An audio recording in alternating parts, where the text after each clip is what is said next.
एका शिक्षकाला जर आपल्या देशातील शिक्षण प्रणालीच्या विरोधात उपोषण करायला बसा लागत असेल आणि त्या उपोषणाला 20 दिवस झाल्यानंतरही आपल्या भारत सरकारमधला कोणताच मंत्री कोणताच लीडर जर तिथे जाऊन पाहून त्याची चौकशी करत नाही, हे इंग्रजापेक्षाही कठीण शासन आपल्यावर लादलेलं आहे।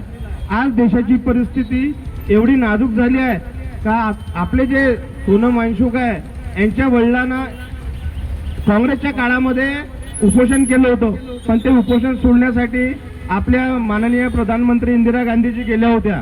पण त्याही पेक्षा घातक सरकार हे भारतीय जनता पार्टीचं बनलेलं आहे का त्यांना 20 दिवसापासून जे उपोषण शिक्षणासाठी आपल्या मुलाबाळासाठी जो एक शास्त्रज्ञ एक शिक्षक बसलाय त्याच्या विरोधात कोणालाही जायला वेळ नाही आणि हुकुमशाही पद्धतीने काल सकाळी 7 वाजता त्यांना काही कर्मचाऱ्याने सिव्हिल ड्रेसमध्ये येऊन उचलून गेले। त्यामुळे देशातील पूर्ण युवा पिढी आणि त्यांचे पालक भडकलेले आहेत।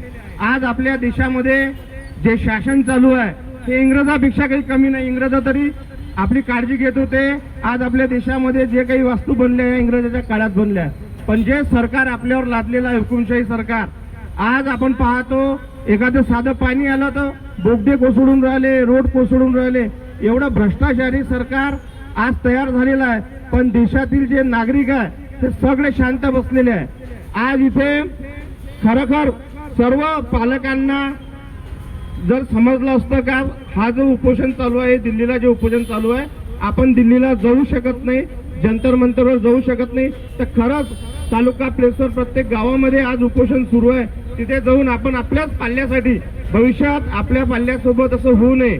आज आमदार फुटून राहिले, खासदार फुटून राहिले, नीटचे पेपर फुटून राहिले, त्यानंतर टीईटीचे पेपर फुटून राहिले, फक्त आता KG1 KG2 चे पेपर फुटायचे राहिले।